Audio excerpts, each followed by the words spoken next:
अखन अहाँ सब सुनि रहल छी माँ श्री शाह रिकॉर्डिंग स्टूडियो सँ।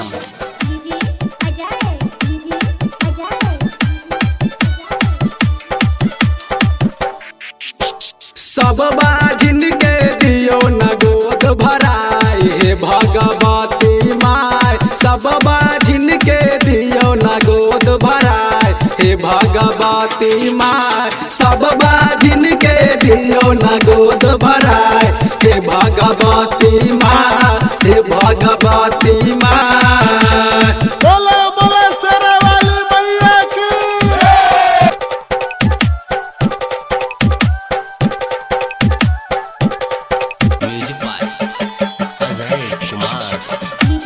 अखन अहाँ सब सुनि रहल छी माँ श्री शाह रिकॉर्डिंग स्टूडियो के शानदार प्रस्तुति।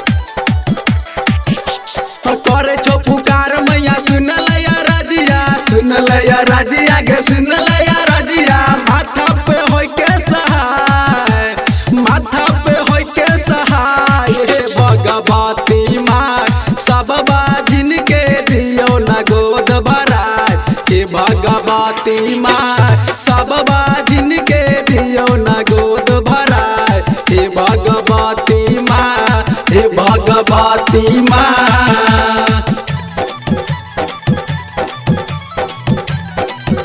बोलो बोलो शेरा वाली मैया अखन अहाँ सब सुनि रहल छी माँ श्री शाह रिकॉर्डिंग स्टूडियो के शानदार प्रस्तुति।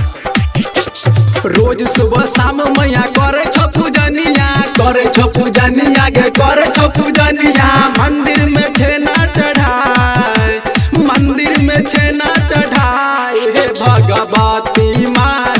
सब बाजिन के दियो न गोद भराए हे भगवती माय। सब बाजिन के दियो न गोद भराए हे भगवती माय, हे भगवती माय।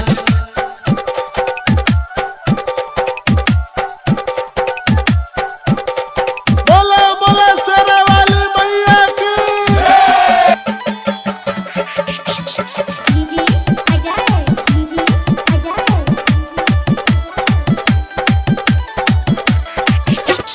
बापू प्रेमी मैया गाबै छो भजनिया, गाबै छो भजनिया गे गाबै छो भजनिया। दियो न आस लगाए, दियो न आस लगाए हे भगवती माय। सब बाजिन के दियो न गोद भराए हे भगवती माय। सब बाजिन के दियो न गोद भराए हे भगवती